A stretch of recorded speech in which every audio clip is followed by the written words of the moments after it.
Hey, you, sci-fi fan. Are you finally ready to have your head explode?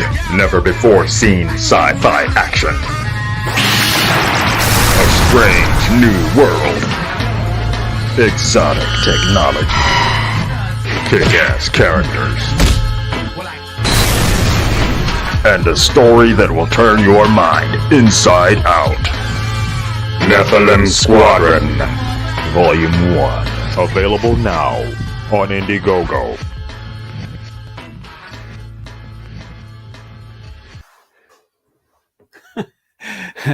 That looks great. That looks awesome. So welcome everyone to another episode of A Drink with Brink, where I talk with other indie creators about their lives and their books and their projects, because people often invite me to their channels and give me time on their platforms, and I appreciate that, and I want to do something in return for this amazing community. So we've been busy. We've been busy with production of Perfect 10 issue 3. Plus, I'm putting together the Crossworlds book. It's the first issue of Crossworlds, which is a book that where we can publish crossover stories between JMO Comics and other publishers. In this case, it's a crossover with JMO Comics and Antarctic Press, and so this is titled Crossworlds. First issue will be out, and I'm putting it together right now. There will be some extra pin-ups in there, so it's good fun. Then the first issue of Perfect 10 is basically sold out, so it's going to reprint. It will be re-lettered, so we're working on that. And then, of course, Perfect 10 issue 3, and we have a little bit of delay with this with production. Pau got sick, and I got into my head that I wanted to add a few pages to the book. So so everything converged into a slowdown. So, but no worries. We were planning on delivering the book June, July. It isn't June, July yet, but I estimate we will be a little bit later than that, because it still has to travel first to Critical Blast, and then it has to be distributed. So, but no worries, it'll happen. But it's we're trying to make the coolest comic possible for you guys. So yeah, let's see who is joining us today. I saw Nicholas Gear. Hey man, Nicholas Gear, welcome, sir. How are you? Of course, HexAllen Comics. Hey, HexAllen, excellent. Shadowhawk Talks. Yeah, hail all. Happy Memorial Day weekend. Oh, it's a special day for you guys. I didn't realize it's a special day. Okay, Memorial Day. Okay, well, happy Memorial Day to you guys. Hey, 58 Underground, welcome, sir. How are you? Nice to see you. Always nice to see you, man. Mike is here. Hello, sirs. Welcome, Mike. It's great that you could be with us today. So the guest for today is someone we've been following each other for a long while now, but we never really interacted like this. So I never actually talked to the good man. So, and today is a good day to change that. So, HexVillain just jumped in. Hey, welcome, HexVillain. How are you today? So let's see if I can do everything correct today. Let's just bring him on. Let's just bring him on. Welcome to the show. Here is HexAllen.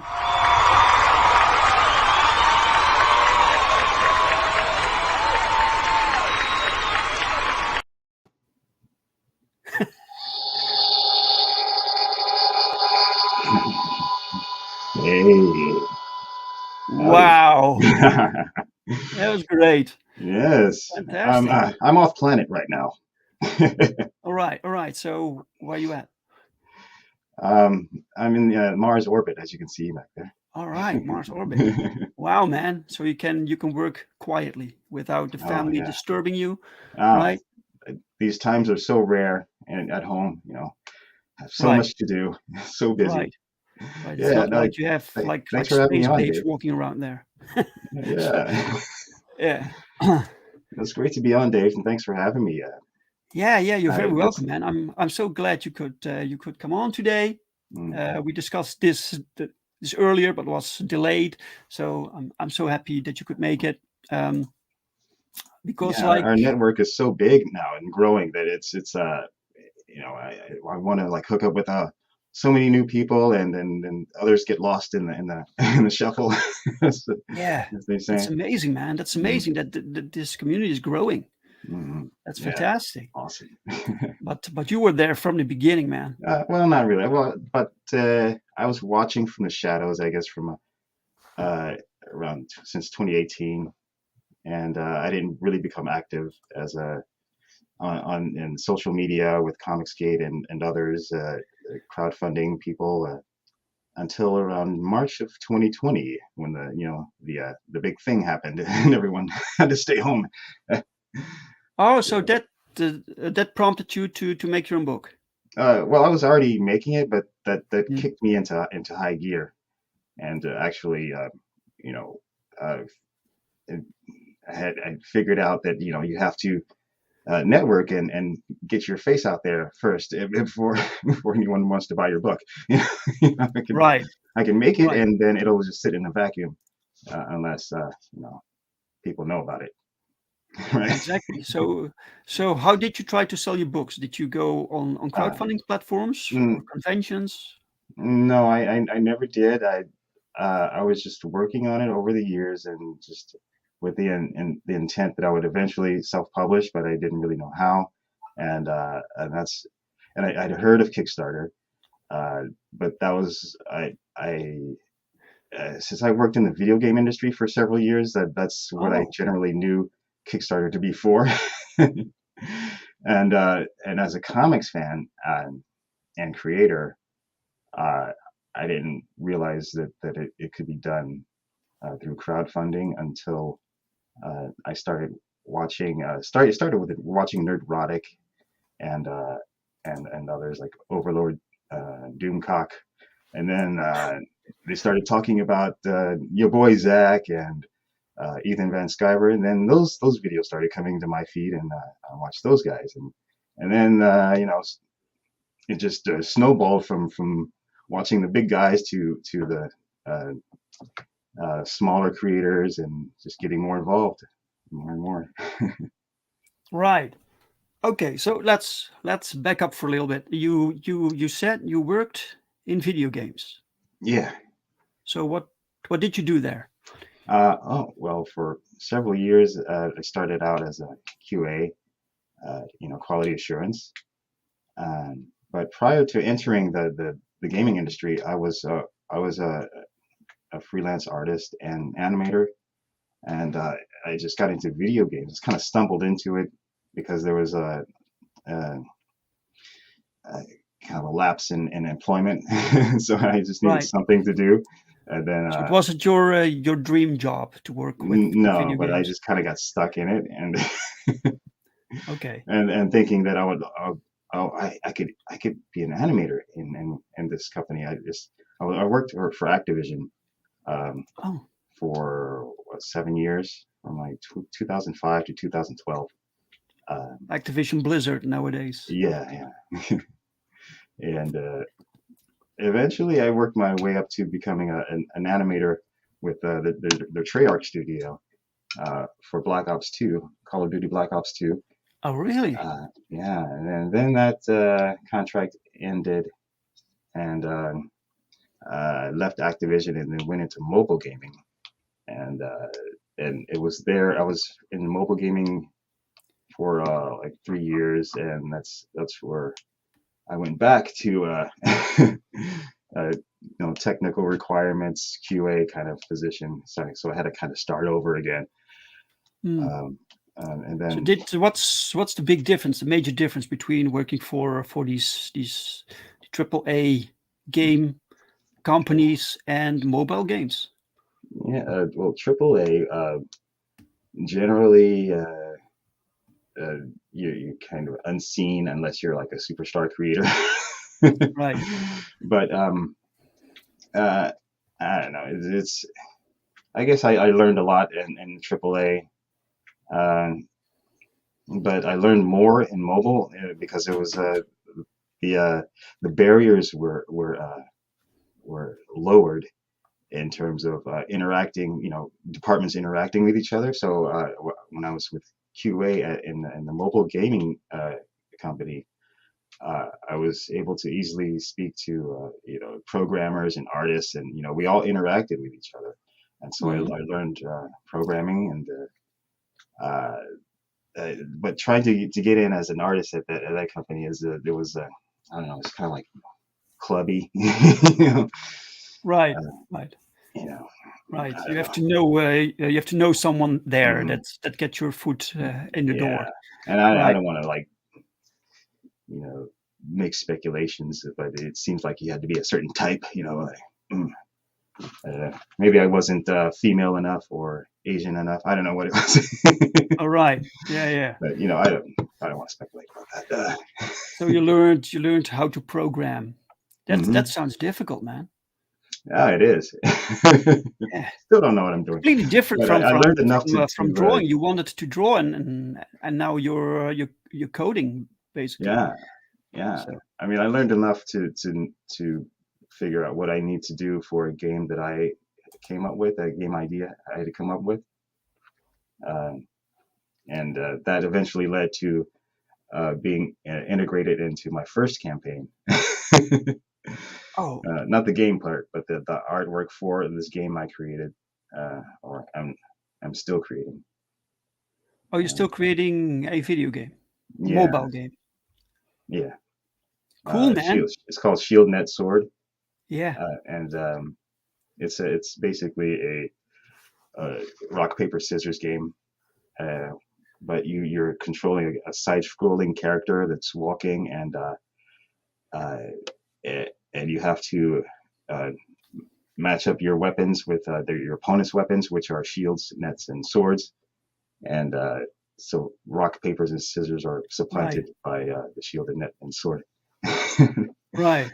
uh, Oh, great. yeah, but it's that's really kind of on a back burner right now because since I have to finish my comic.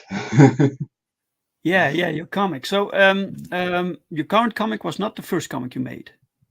Oh, yeah, it is, but it's a different version of it. It's Oh. I guess you could say the current iteration of the Nephilim Squadron is the second version 2.5 maybe. Oh. Okay. I started on it. Oh, geez, probably 30 or maybe over 30 years ago.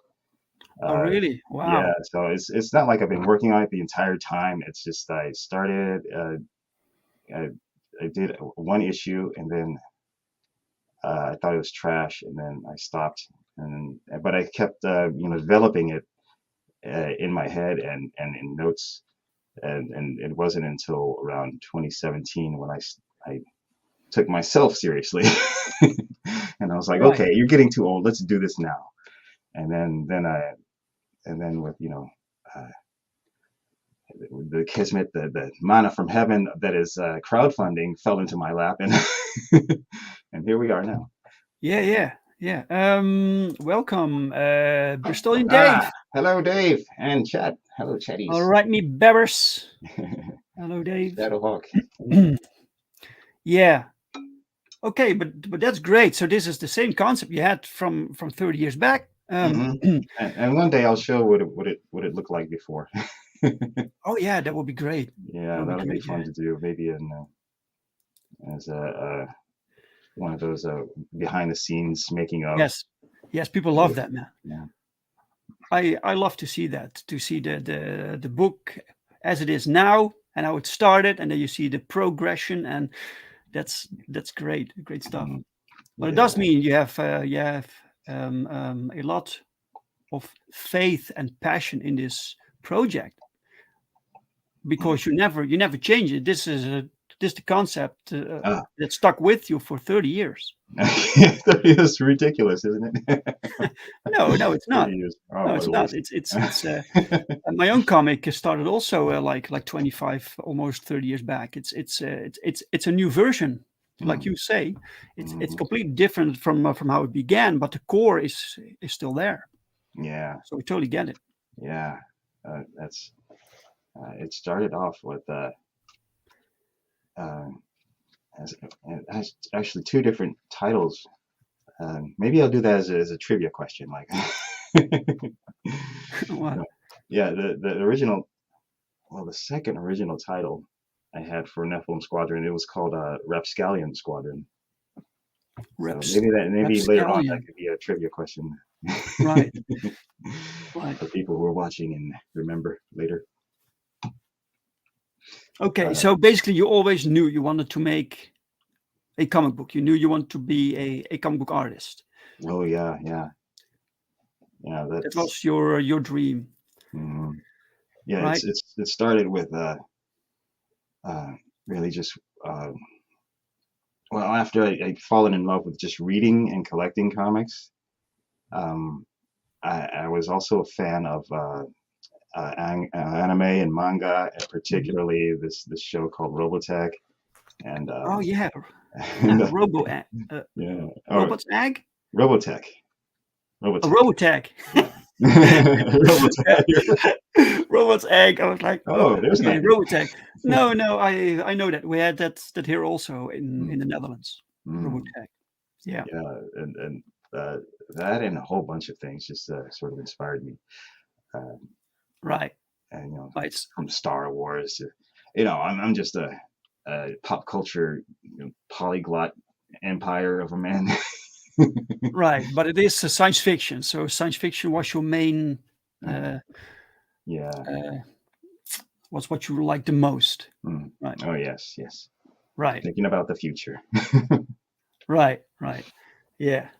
Nowadays, I don't like thinking about the future anymore. But back then, yeah, it was fun. I know. I still have a positive outlook. Oh, that's great. We need that, man. We need that. That's good. That's good. And it's weird. Since my book is about fighter pilots in the future, and Top Gun just came out. Before we came on the stream, I was watching the YouTube channel, the fighter pilot. What is it called? Fighter Pilot Podcast, and they were interviewing real Top Gun, former Top Gun pilots, and talking about the movie. And this one guy was talking about how after these 6th generation fighters they have now, that they're going to be so advanced that they're not going to need pilots anymore. Right. I'm like, oh crap! My story's like 700 years in the future. Yeah. Where's the fun in that? Yeah. And I guess my reasoning for that would be that it's just the human spirit. Why do we want to fly even now after all these crashes and failures and death in the air? Because we're human. Because we just have that spirit to freaking do it ourselves. So right. That's the rationale I'm going with why there are still human pilots in the 28th century. Yeah, man. That's just even though they could be obsolete within the next 5 years. That's boring. Yeah. Welcome, Oliver. Hey, Oliver. 656 Comics. Yeah. All right. Yo. Welcome. Okay, so you knew you wanted to make a comic book. That was your thing. You knew it was science fiction. You knew it was about pilots. All those things combined, and that brought you this concept of the Nephilim Squadron, right? Yep. So yeah, awesome. yeah. Also, another big influence was an old TV show from the '70s called Black Sheep Squadron, and it was based on a film called Baba Black Sheep, uh, and which was based on a real squadron and real pilots. Pappy Boyington, who was a World War II pilot, and I really love that show because of the camaraderie and I don't know, just being a fighter pilot just always intrigued me. But I have terrible vision. I've had an astigmatism since I was 8 years old, and well, I had to wear glasses since I was 8 years old. Uh, Mm. and so my vision is terrible. I might be too tall, uh, maybe a little bit of a coward. So that's why I didn't join any military service. But I still love supporting military stuff. Uh, Right. I But consider myself a loyal patriot. your vision, does it hinder you when you draw for your art? No. Actually, it's better when I take my glasses off. Mm. To um, what is it? I'm nearsighted, farsighted. I can never. Do you work traditionally or Yeah, digitally? I pencil and ink traditionally Mm. and scan it in, clean it up, and digital color in Photoshop. Right. So where did you learn to draw? Ooh, ah, learn. I'm still. Am I learned? No. Well, I guess Never. You if never you want to learned it. go way to the beginning, Yeah. uh, I guess from when I was like 5 or 6 years old, my dad, who was not an artist. My dad was an appliance repairman, and he had his own shop and everything, and he's a working class guy. But he had through the newspaper or something or magazines that you could get these uh, art school lessons, and there were these in these ads and magazines you would see. I don't know if you remember, but there was this ad was like, how can you draw Skippy? And Skippy was a turtle, like a cartoon turtle. And Right. I think my dad like signed up for that, and then he started showing me, had me in his lap and drawing. I remember he drew a portrait of me, and I was like Oh. so fascinated, and that's probably where it first started.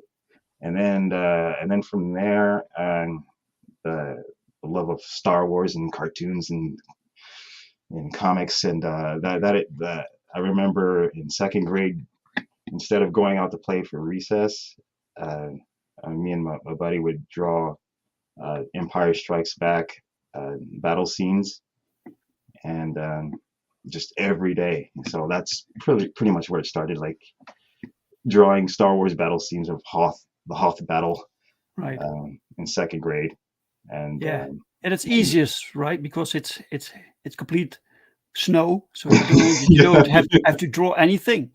yeah. Well, I would have like it would be like a a wide shot with like on one side you'd have the AT-AT walkers Hmm. and approaching the rebel base on the other side, and and it would be like how you would see a side-scrolling video game screen, but I would just draw that same scene over and over again with some variations, like a maniac. Right. And Right. and then from there, in junior high, when I got older, I really got into comics uh, and manga and just drawing in general.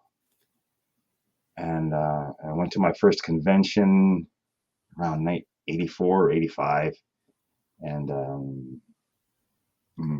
and that's when like all this whole world just opened up even more for me because Yeah. I started getting into anime clubs, and I was part of this club where you would send these people a blank videotape and a request of the anime movies or shows you would want, and they would send you back the tape with with these shows on it, and and they were bootlegged, and no subtitles in original Japanese language. But I love it. I love it. And So there was a newsletter. Let me let me show you real quick.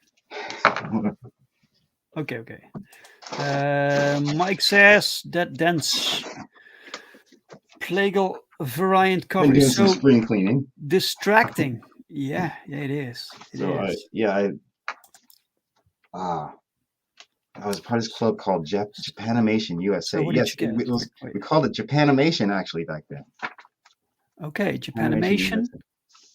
USA. And these were the newsletters. Oh, tons of these newsletters. Oh, you made these. No, this was people who were in the club, and I contributed some artwork to it. Right. And they were full of like fan stories of from different shows.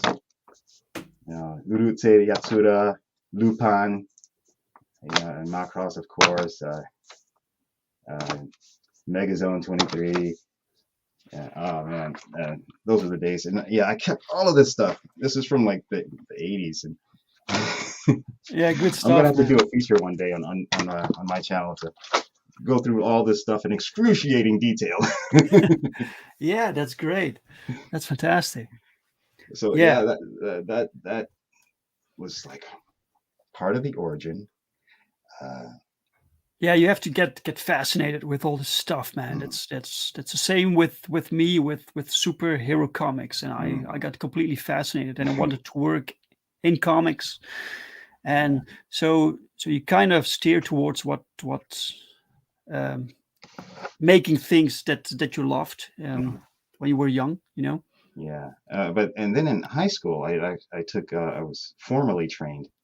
They took art classes, so Okay. I had formal training also, and then from there I went on to university, and I was a graphic design major and English minor, and I started off in fine arts, and with painting and traditional drawing, life drawing, and all that, and I found that to be less and less of a challenge, and Yeah.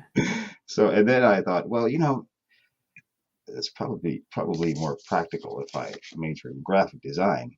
So I switched my major to graphic design, and then Right. after college, I went on to I worked as a quick sketch artist or caricature artist on the pier for seasonally, and after that I got an internship at the Motown Machine Works, which was or Motown Comics,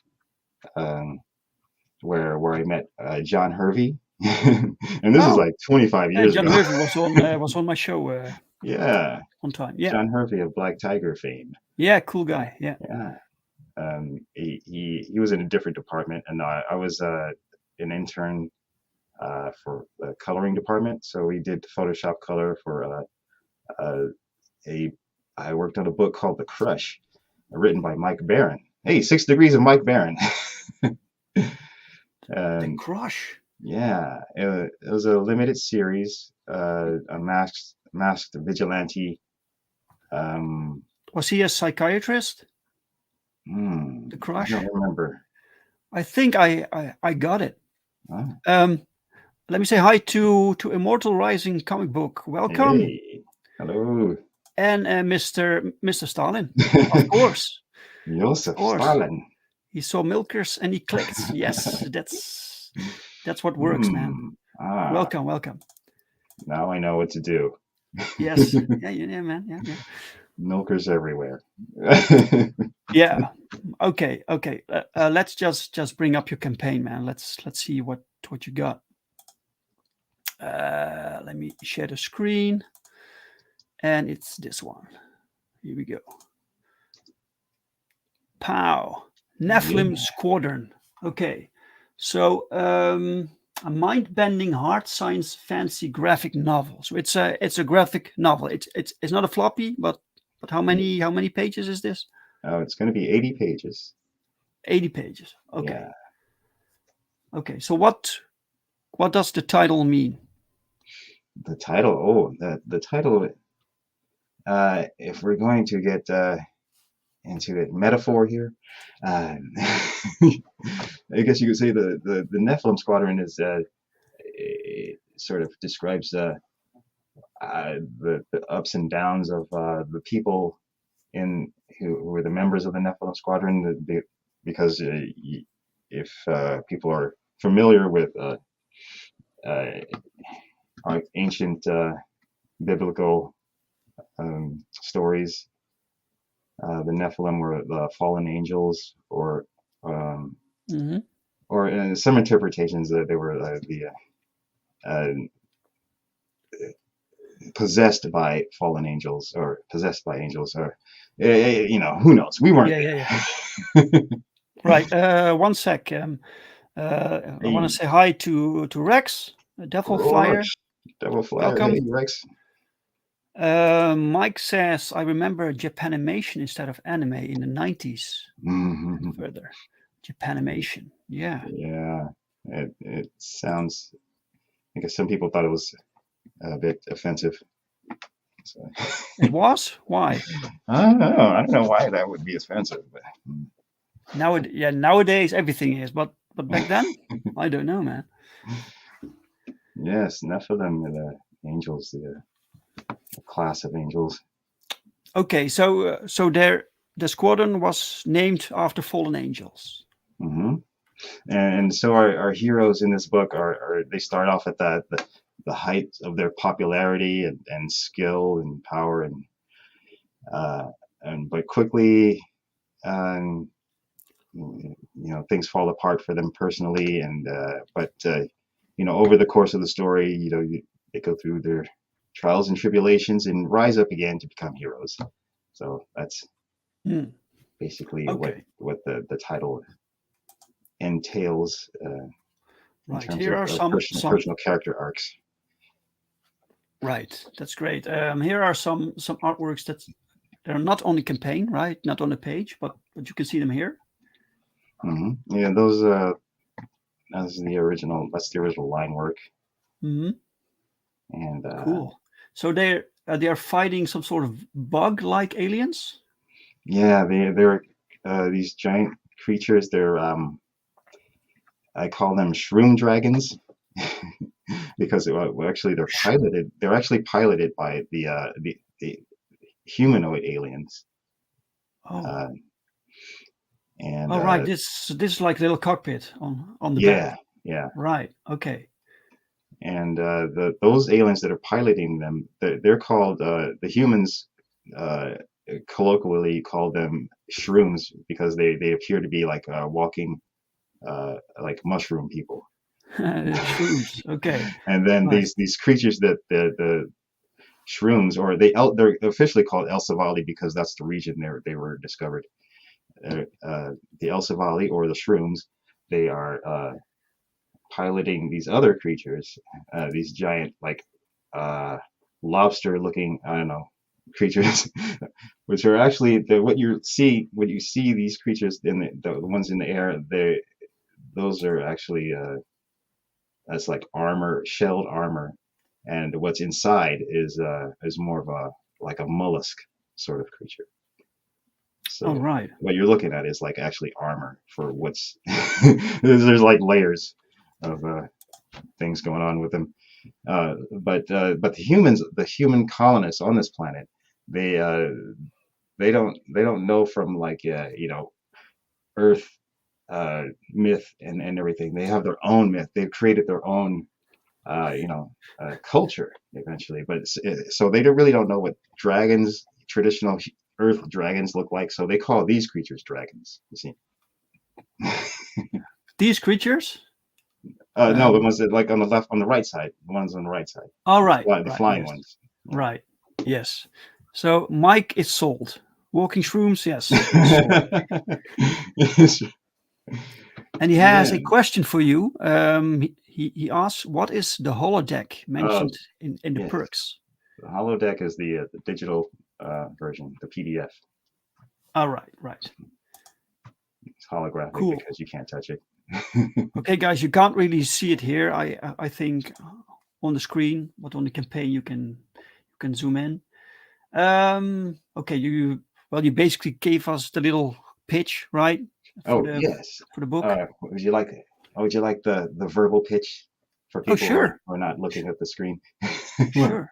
Well, yes. This book is a science fantasy war epic that focuses on the personal journey of a clone pilot's desire for a soul. The setting is on a planet colonized by humans in the 28th century.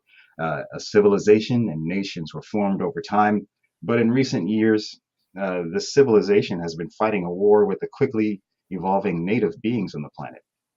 Those alien creatures you see there. See, the humans are actually the aliens, but they've been on this planet for generations. So why are humans always at war in these science fiction?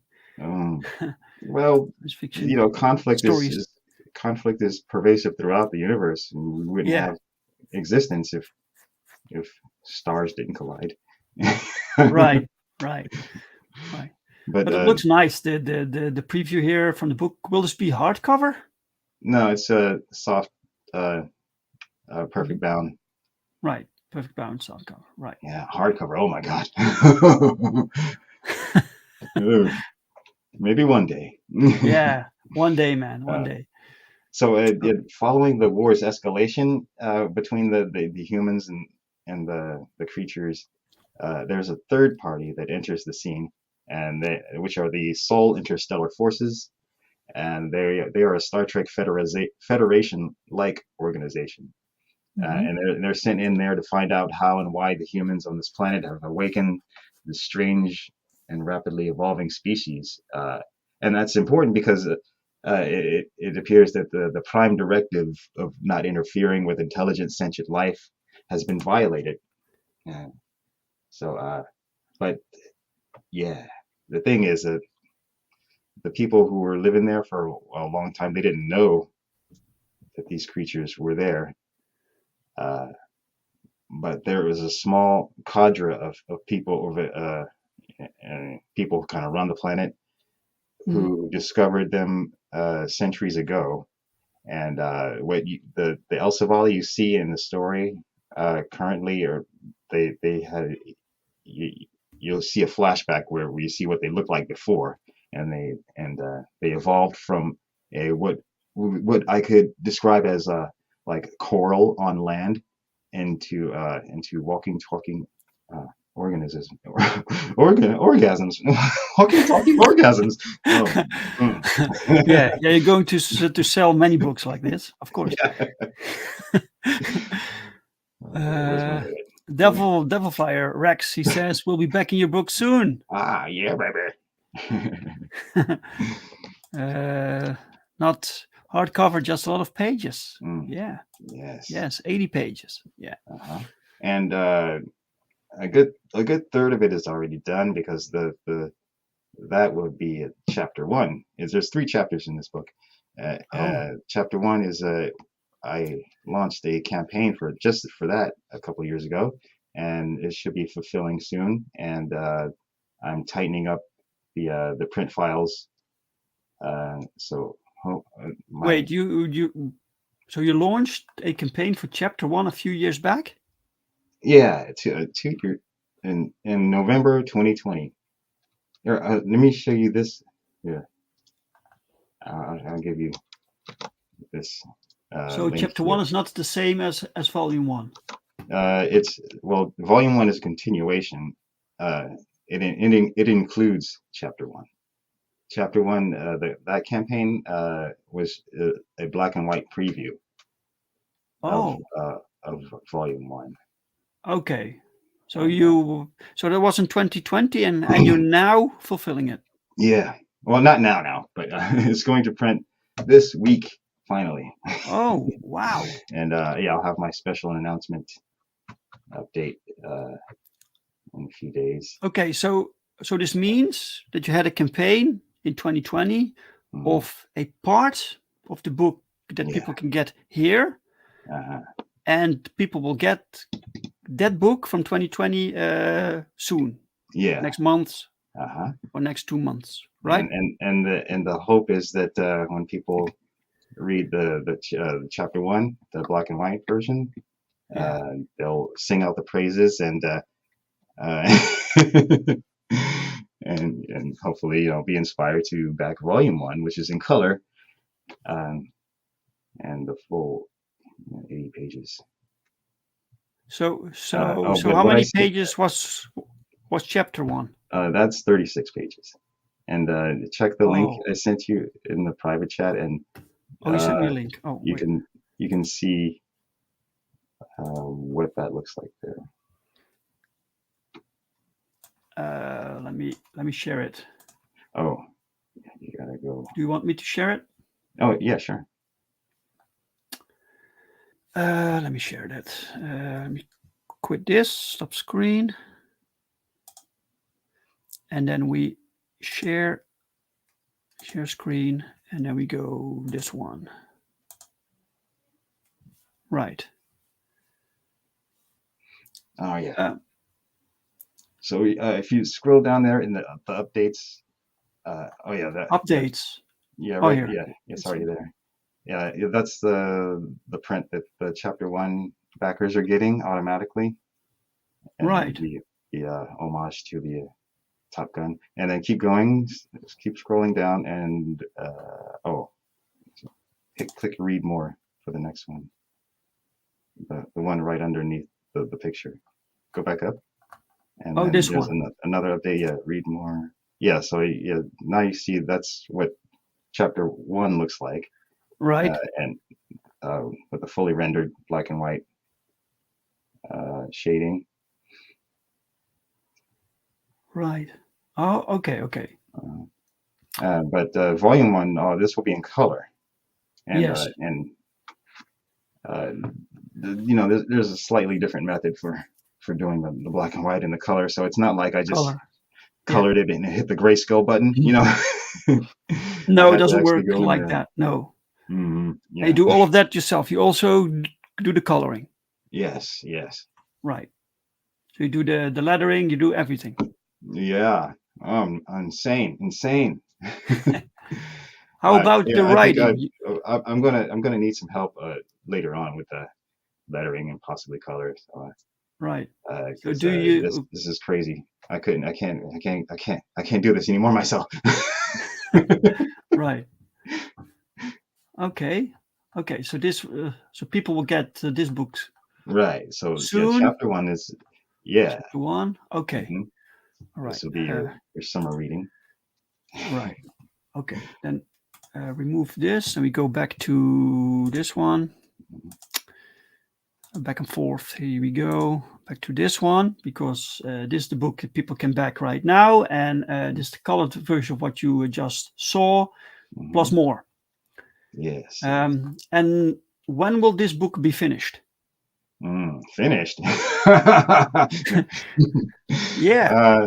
Well, the plan is to finish by August, and have it ready to ship by October.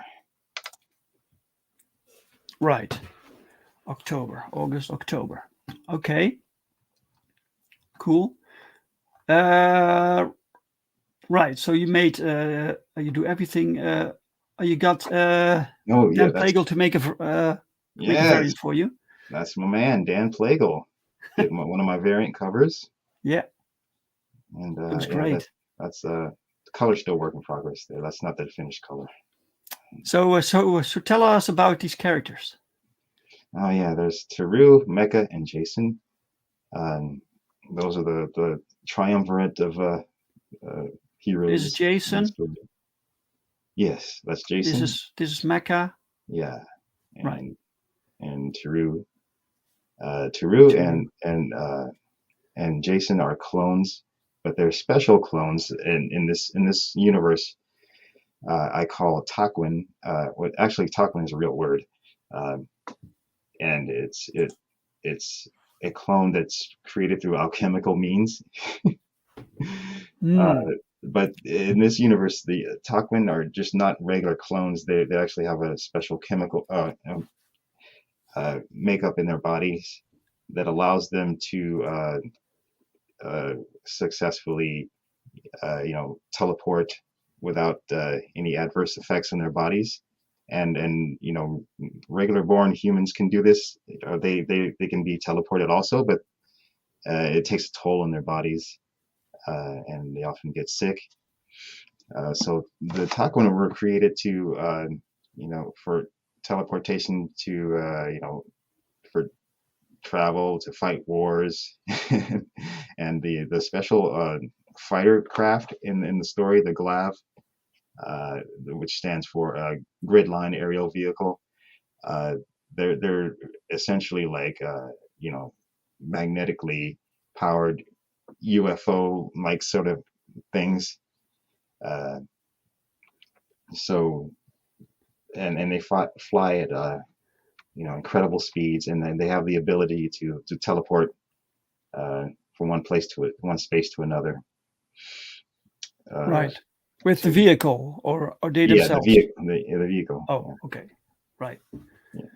And the person inside. Yeah. Which is why the Takwin are necessary. Right. For interstellar travel. And there are also androids in this world, like lifelike synth androids, however you call it. Right. So yeah. So it's just like a wide variety. So you have variety. clones, you have humans, you have clones, you have androids, you have aliens. Mm-hmm. You have everything. Yeah. Yeah. Cool, man. But these are okay. So these two are clones, but Mecha's not. Right. Mecha's human. Yes. Right. And see the relationship between the pilot structure, or is that you have a human who is like the leader, who's paired with a Takwin pilot, and they're you would say they're tethered. That's the term I use. So they're like partnered up together, and in the squadron of 12, there's actually 13, the captain, and then there's 12 members of the squadron, and each is paired with another Takwin human, and it's the Takwin's job is to blink in and out, or teleport to like spot places to for an initial attack, and then the human tether follows, and it follows the path, and then cleans up the rest of the attack. Right. So it's more it'll make sense more visually, I guess. Right. Yeah. Okay. So let me see what we're looking at. Some color pages. It's interesting to see that you use these sound effects and are purely drawn by hand. Nowadays you have lettering with digital effects. This is clearly. I didn't do all of it by hand, just this page. And you see, I was so ambitious. I was like, I'm going to go into this. I'm gonna do all the sound effects by hand. Yeah. But I only did it for this double page spread. The rest of the sound effects are generated in Photoshop. Oh, okay. It's too much work. I can't. Oh, right. I see it here.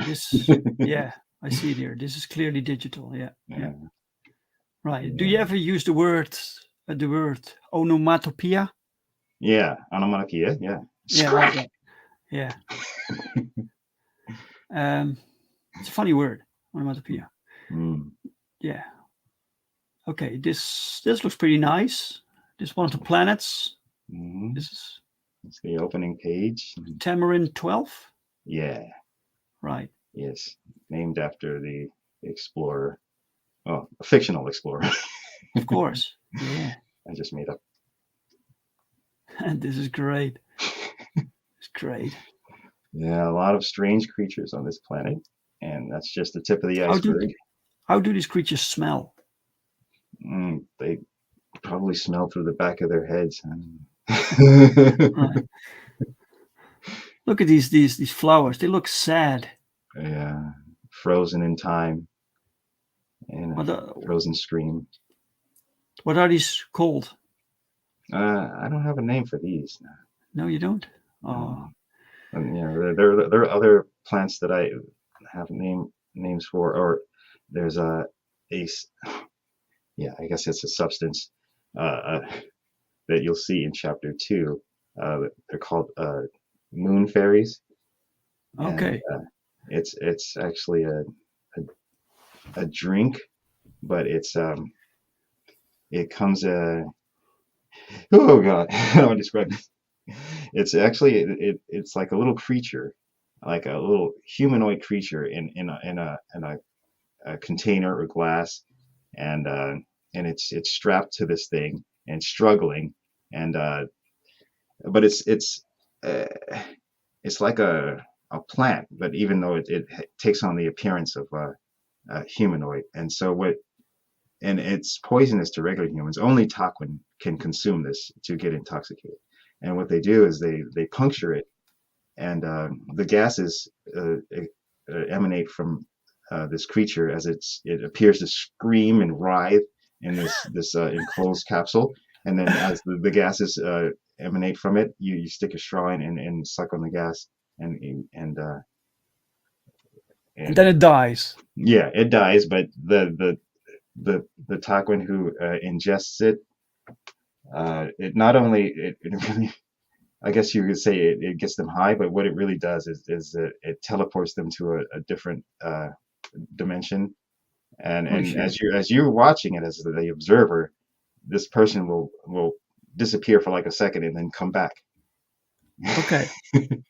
But Right. they've been gone for like a month, and that's the result of ingesting this Wow. substance. So yeah, it gets Wow. pretty freaking weird. Yeah, man. That's fantastic. Yeah, so that happens when Taru and Jason and Mecha they go down to the planet for their 3-day pass after the battle, and get into some trouble into at local establishments, and that's where uh, pretty much everything changes for them. Okay. Rex says that the flowers are sad because they have no name. Yeah. Oh, woohoo! Okay, here's another page. Is this a main character or Yeah, that's one of the main Elsa Valley characters. His name is Ozer. right? Ozer. Yeah. Oh yeah, I see. Ozer. Right.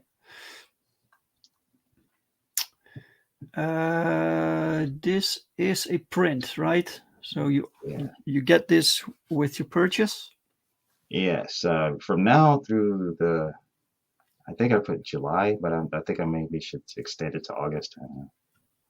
Because in honor of the blockbuster Top Gun, Yeah. I People whipped seem up to this. like this movie. Yeah, I saw that, and I'm like, how could I not do something? I saw that poster, and I'm like, how could I not do something?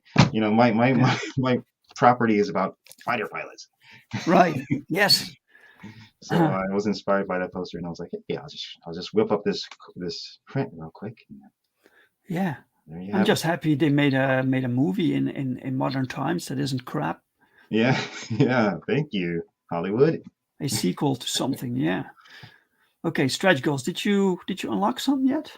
Not yet. Not yet. Oh, We okay. got some time. Can still happen. Of course. Of course. Yeah, You have there's some a things planned, like sexy print a sexy print. done by Okay. another crowdfunding independent artist. hmm Patches. Yeah. Some people like that. Yes, yes. Oh And you yeah. have your YouTube channel. Oh, okay. So people can visit your channel through this campaign. That's great. What's this? That was just a promotional piece I did when I first got on uh, uh, social media. Right. Yeah, well, yeah. What's this thing called? Yeah, social media. Yeah, when I first Okay. said I'm gonna do this, I'm gonna put out this comic, and then I created that image. Okay. Okay. We can see the perks here, I think. So you can talk us through the perks. Oh yeah, that's we got your original page perk. Uh, hmm that includes that includes the book, and you can choose your cover and all the stuff that just comes with it, the print, not the print, but the sticker, the PDF, and this also includes a sketch card of any character of your choice, a pin, a bookmark, and I say sticker, and the PDF. Nice. And it's about this page, this specific page. Right? No, it's not that specific page, but you can choose. You can choose. I'll have a selection of pages you can choose. Right. Okay. Cool. That's just an example of one. Oh, this is sold out. That was great. Yes. People in the book. That's awesome. Yep. $110, you get 3 covers. Yep. All 3 of the variant covers, and the sketch card, and the stuff, and all the stretch goal items. Yes, of course. Like when we reach the stretch goal goal of the secret print and the patches, you'll get all that too. Mm-hmm. Yeah. Quite the deal. Yes. For $80, you get 2 covers. Yeah. Yes. Yep. $55 the standard cover plus the sketch card. Yeah. All right. That's right. Another $55 the Macross variant. Mm-hmm. And the standard is a little bit cheaper. Yeah. Yeah. Right. Mm-hmm. Do you have when you print them? Is the print run for these variants lower? Or is it the same from the printer? Yeah. I haven't talked to the printer about it yet. Oh, okay. Well, you can make these less available, you know. Like I don't know. I know how many covers or how many books you will print. Macross the movie cover. Wait, the movie cover. Yeah, that's without the sketch card. Oh, right. Yeah, I get it. And the variant, yes. Yeah. Virgin without the trade dress. Yes. Same thing here. A lot of choice. Okay, what's this? And individual sketch cards. Just $23 for each one, and they're also available as add-ons at checkout, I think. Yeah. Right. These are sketch card. Characters. Oh, yeah. These are specifically characters from the book. From this book, yes. Not just any character. Yeah. Right. Hey, John Hansen. Welcome, John. Hello. Welcome. Nice to see you. Yeah. And Mike says, is it through the games industry that you know Boob Dan? And did you like the live action Japanese, of course, movie of Battleship Yamato?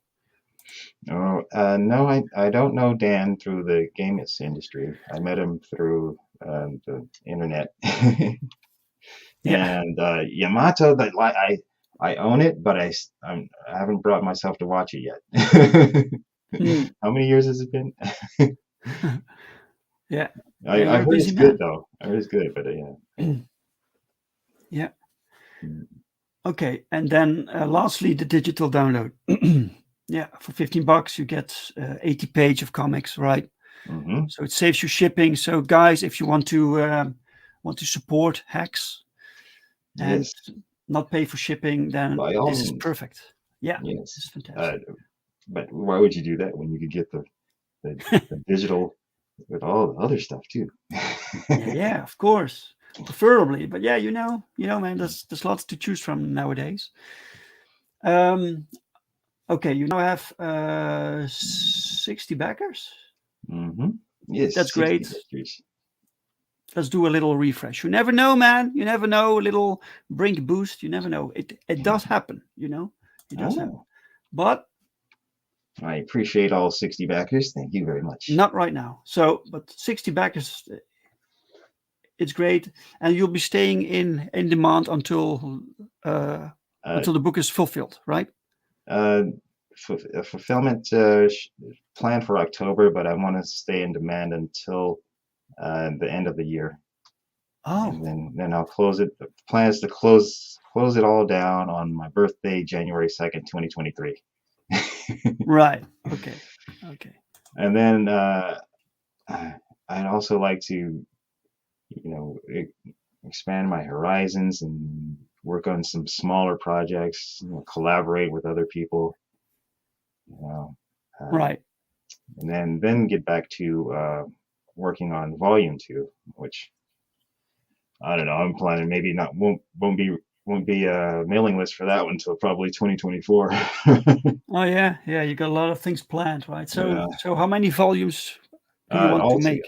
Altogether, four volumes, 12 chapters, All right. All right. and the subsequent volumes should be uh, uh, released faster because they'll be shorter than this first one. The first one is just a big hefty introduction, so it's 80 pages. The next ones will probably be less than 56, less than Right. 60. Right. John Hansen's birthday is soon. Ah, So hey, yeah, big party. Party, John. happy Um, birthday. yeah. Okay. Is there one last thing you want us to know about this campaign or the book or something I forgot to ask you? Well, oh yeah, a reminder for those who are on the mailing list for this. Uh, if you happen to be watching now or later, just remember the trans-dimensional tier. That's the 3 cover tier. There's free shipping on those for people who are on my mailing list and haven't yet backed. So Oh, all right. So even outside the US? yes, Wow, that's take amazing. advantage of me. Why Yes. Make use of that, guys. not? Great. Okay, Let's excellent. see. Guys, check out Nephilim Squadron. It looks great. Concept looks interesting. Yeah, it's a cool looking campaign. Yeah, Meanwhile, it's you a can. lot of fun. It's going to be a great read. A lot of fun. A lot of Yeah, action. I You think won't be so too. bored. You will not be. Yeah. Just like with Perfect 10, you will not be bored reading it. No, that's Your the eyes will most not glaze over. the most important thing. You can make mistakes with your comics. It doesn't have to be perfect as long as it's not boring. Mm-hmm. So I do not. My goal is to have your eyes not glaze over as you're reading. yeah, yeah. Okay, guys, Perfect 10 issue 3 is in demand. You can still back this while we're producing it. We're running a little bit behind schedule, but that's only good for you. It means you can still back this. So, and you can go to American Bliss Father's Pride Part 1 and sign up for the mailing list. So you get notified when we launch, and you get a free cosplay mini print with your order. And Nephilim Squadron. Okay, let me stop the screen. Hex, where can people find you if they want to follow you? Well, you can find me on my space station here. Oh well. Other than that, you can find me on Twitter at Hex_Allen on Twitter. You can please subscribe to my YouTube channel at HexAllen Comics. That's all one word. Yep. And I'm on the Facebook as HexAllen Productions, and everywhere else. Everywhere else. Yeah. The links to all of that is in the description of this video, guys. So just click and check it out. Subscribe to Hex's channel. I want to thank you, Hex, for being my guest today. I really appreciate it, man, for having me on. I don't get an opportunity to get out much, and there's some people who refuse to have me on their streams, so I don't know why. Why, man? Silly people. Okay, and special thanks to the chat. Thank you guys for showing Yes. up for for asking questions, for interacting with us, and for being here. Thank We you, love you Chad. guys, and I hope to see you all back next week. Same time, same channel, new guest. See you then. Bye bye, guys. Ciao.